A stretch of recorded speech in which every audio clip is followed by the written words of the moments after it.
Hello, this is Professor Ramanandan HS, Department of Mechanical Engineering, Maharaja Institute of Technology, Mysore.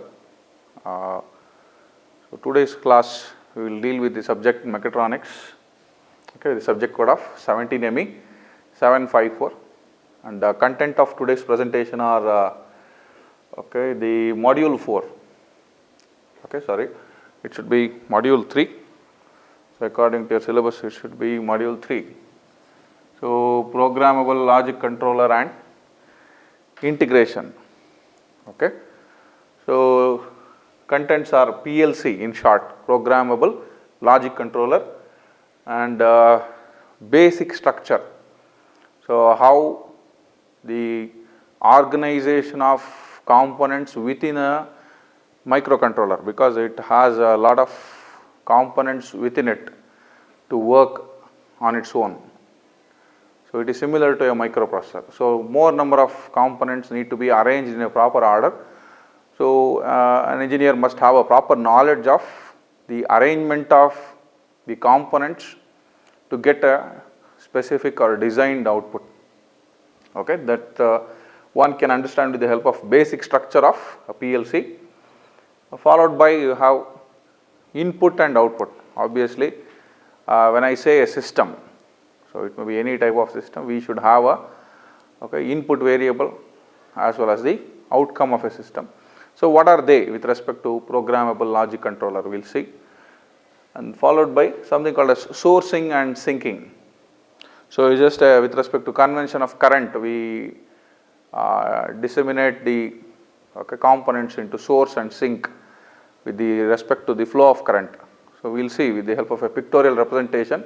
So what is sourcing and sinking, and later on one way of coding the or programming the logic controller is called as ladder programming. So we will see what do you mean by ladder programming, and different types of programming through which I can store the data in the logic controller so that it functions the way I want, or the way a system wants, or the way an application wants. Okay. So programmable logic controller, we have already undergone the entire working process or operation of a microprocessor. So it is programmable, it is multifunctional, so it can be timed with the help of a timer. Okay. So it is multi-purpose, it can store the data, it has certain inputs to which it will give the desired output, so and can control a task and perform it in a way better than the human beings, because machines are more efficient when it comes to repeatable work which are tedious in nature, which is time consuming. So we have seen right from the non-scientific calculators to scientific calculators, right from simple computer to a supercomputer, or maybe a ordinary mobile phone to a smartphone, we see the machines are ruling the world because of their efficiency.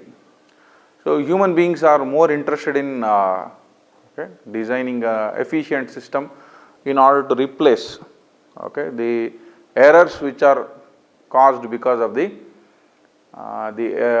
erroneous behavior of few hardware structures.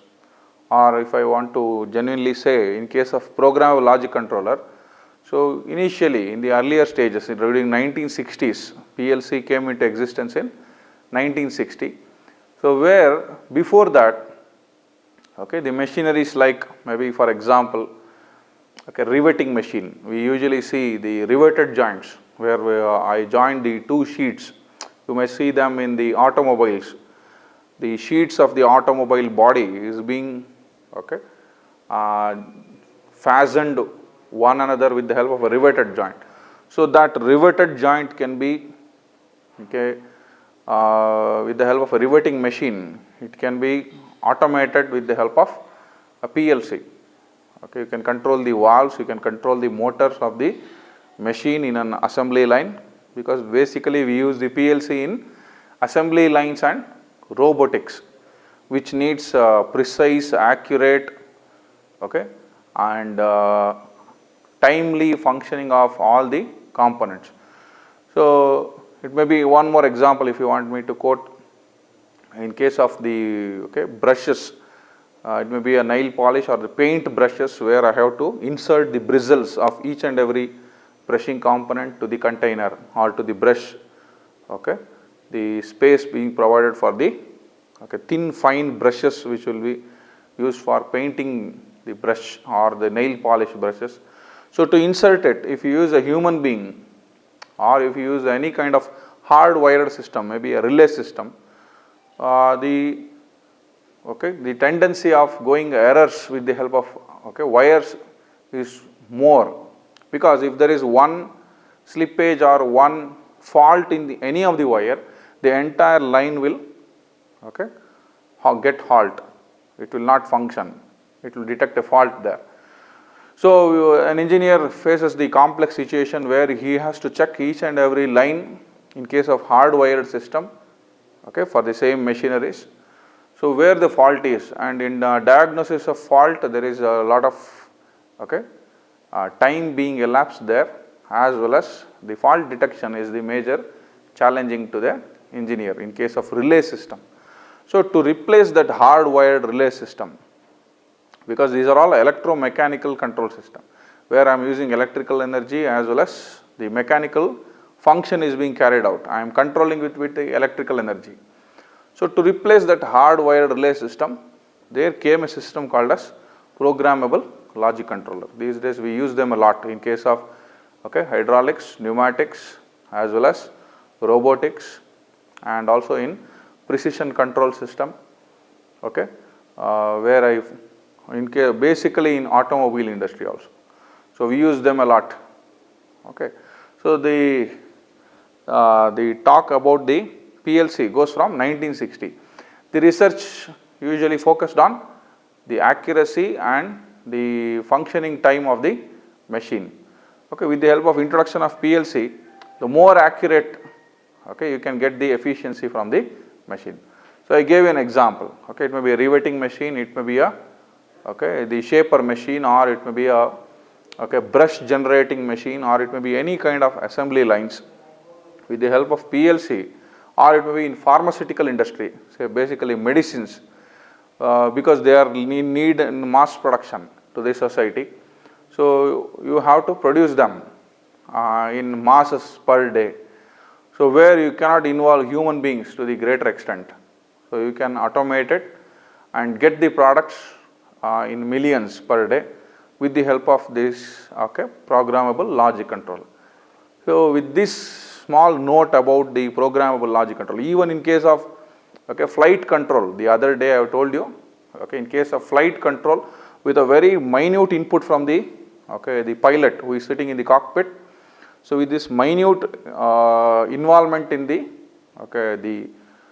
console, whatever the dashboard he has in front of the flight, so with his minute giving the instruction with the help of the knob or maybe the switches, so the internal operation is being taken over with the help of programmable logic controller. That possibility is also there. It is something like your power steering. So just a small input from the driver and the rest of the thing is managed by the hydraulics involved in the steering system. Similarly, you can in case of flight control also, because the entire thing cannot be controlled by a pilot there, maybe the altitude or maybe the wind pressure or wind velocity. So all these will be multiple factors which cannot be monitored all alone by the pilot with his knowledge with the given amount of time. So that can also be accounted with the help of PLC, where it takes care of with a minute instruction or interface given by the user. With this introduction we will see what is a PLC now.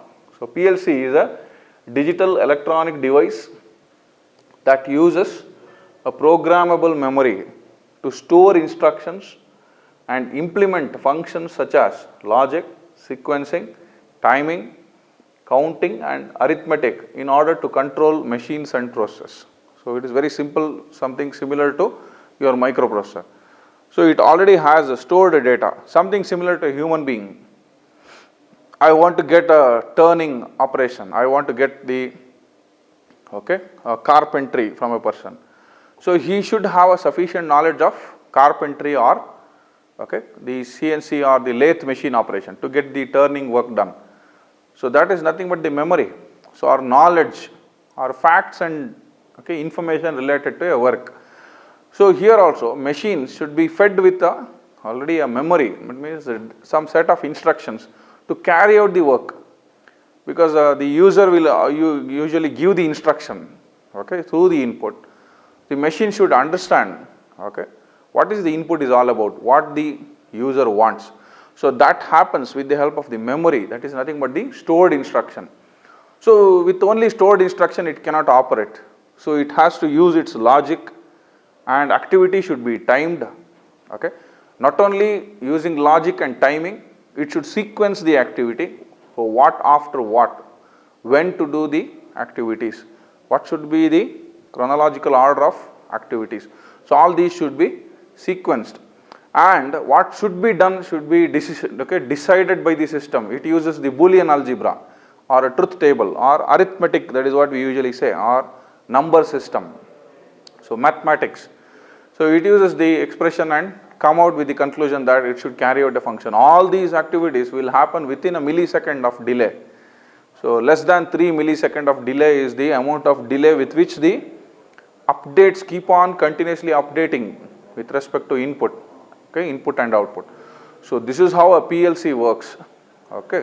So important features or characteristic of PLC is nothing but it is rugged and it can withstand. So this is a basic quality. It can withstand temperature, vibration, humidity and noise. So you can cancel out the vibration and noise, electrical noise or the mechanical kind of a noise from the system, as well as the unwanted vibration can be negated because you are utilizing just the small console or the small structure, programmable structure, which can function with just a small number of wires and breadboard or the small structure, the semiconductor structure. So input output interface is always inside the controller. Second important instruction is the input output interface is always inside the controller, so that it can take the feedback continuously from the system and it can operate on its own, so that with a minimal interface being given to the user with the help of the RAM. So easily he can give the instruction and that can be understood by the programmable logic controller. So this provision is there in case of PLC. And last thing is it can be easily programmed. I have already told you the user can program the instruction at any point of time by using video display unit or any kind of consoles, or with the help of hardware being maybe a software package which can be installed to the hard disk of the programmable logic controller. So you can easily program it, and with the help of EEPROM you can change it into a permanent memory of the PLC. So that's how you upgrade the PLC to carry out the task you want. So this is a introduction part to the programmable logic controller. So you can now just see the structure of or architecture of PLC. So this is the uppermost bar, what you see is the address bus, and the second line is called as control bus. Control bus. You have components like battery, user program RAM, this is CPU, this is clock, this is ROM, RAM, this is related to memory, input output unit, input output system bus, buffer, latch, optocoupler, driver interface. This is the input and output consoles being provided in the programmable logic controller. So usually a PLC will have 4, 6, 8, 12, 24, so many number of input output ports. Consoles means ports. So where I can plug in and give the instruction to the system. Say inputs are nothing but the sensors, So whatever the data is picked from the sensor, opening or closing of the valve.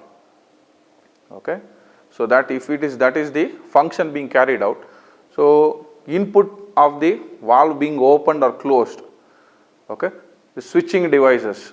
So all these can be taken as an input devices to the, or the input channels to the input output system bus.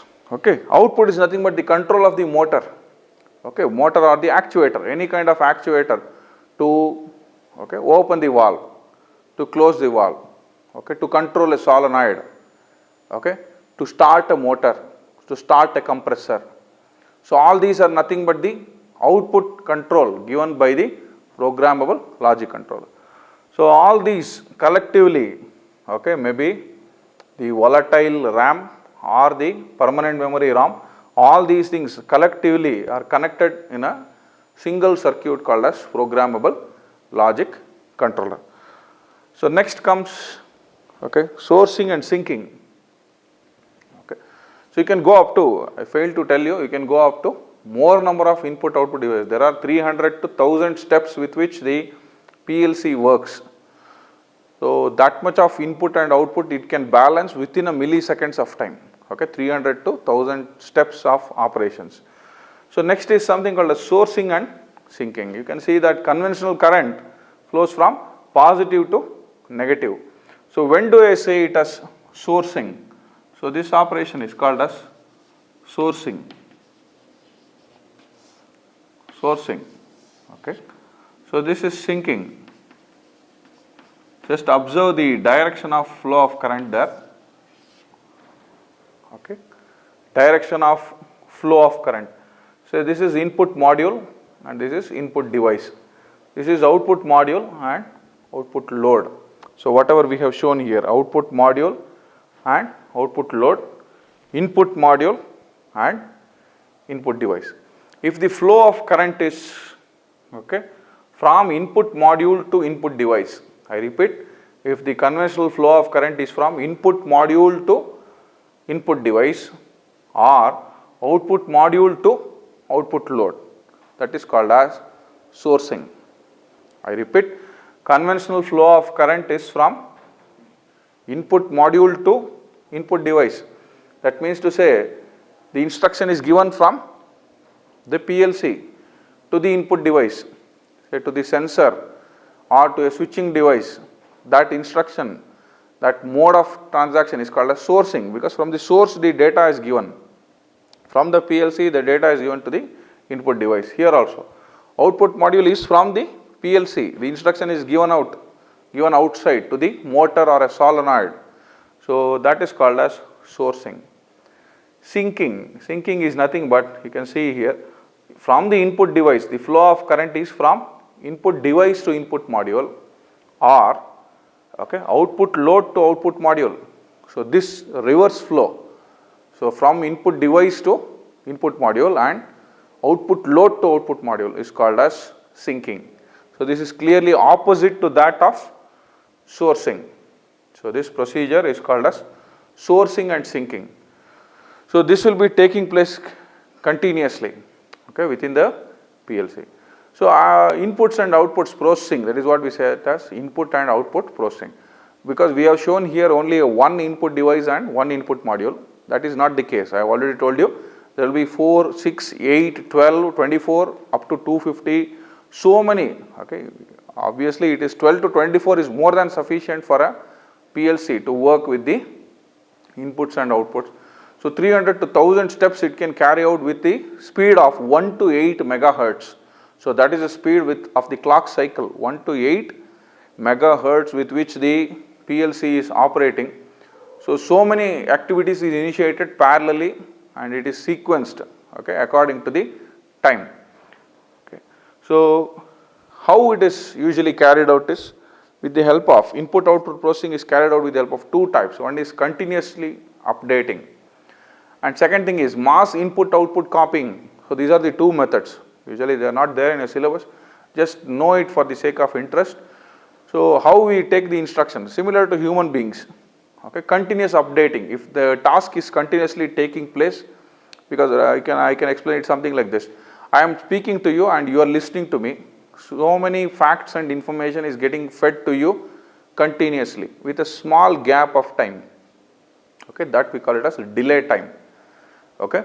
Similarly, here also PLC takes a delay time of 3 milliseconds. So that is the less amount of time which is taken by the PLC to get update with the output. It will latch the output just for the sake of till the next output is generated, it will latch the output. Say a motor should be running continuously, okay, to keep a valve open. So that is a recent instruction. Till further instruction, the motor keeps on running and the valve is open. So if the next instruction is to close the valve, the motor has to switch off. So that instruction will be latched there. Okay. So this is called as continuously updating the instruction. Okay. So second thing is mass copying of the data, input output data. So this is one more way of taking the data. Okay, it will be storing it within the RAM for a quite small amount of time. So though the power is off, because you have something called as a battery here. So this battery will provide the power to store the data for a small amount of time. This is called as mass input output copying of the data. Okay. So with what computer language the PLC can be prepared to carry out the certain work. Okay. It has so many ways in which it can be programmed. One is called as instruction list. Okay. And second way is ladder programming. So like this you have different ways of somehow we have already seen the machine languages, BASIC, COBOL, Pascal, Fortran. So all these are the machine languages with which the machine can understand the instruction. So similarly, a PLC can understand the instruction or it can be represented in a form pictorially, something called as ladder programming. So the name itself will indicate these are called as rungs. Okay, in between what you see, the steps between the ladders, the connecting elements between the ladders are called as rungs, RUNGS, and the end of the ladder are called as power rails. Okay, power rails. The end structures are called as power rails. In between connecting components are called as ladders. Okay, ladder rungs. So the way we represent a program is it resembles a ladder. So that is why we say it as ladder programming. Okay. So many number of activities I will represent it with the help of a ladder. Okay.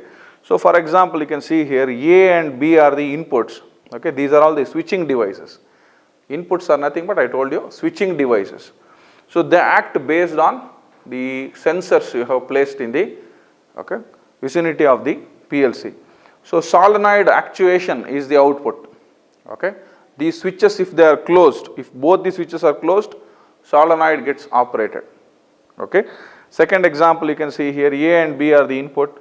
Okay. It is just a pictorial representation. Output may be anything, maybe a motor, maybe a valve opening and closing. Okay. So this is the function of ladder programming. Okay. It takes on step by step. So first go through the input A, next update the status of input B. So next take the logic with the help of the inputs of A and B, output will be generated and again the cycle repeats. So this happens time and again. More the number of programs you can write here with the help of ladder, with the help of input. So ladder program can be continuously increased here. So I can keep on writing the program. So I can write here a motor. Okay. So this is also possible, A and B. So this is the second step. One more step I can add here. So this is a pictorial representation of stage by stage or step by step, where the my instruction will be understood by the the PLC with the help of stored instruction. Okay, the way I write the program, that can be understood, and this is just the pictorial representation of ladder programming. So for the understanding of the human beings, we write it with respect to a ladder shaped drawings. Okay, hope this concept has reached you sufficiently in this presentation. We will continue the classes in the upcoming segments. Thank you.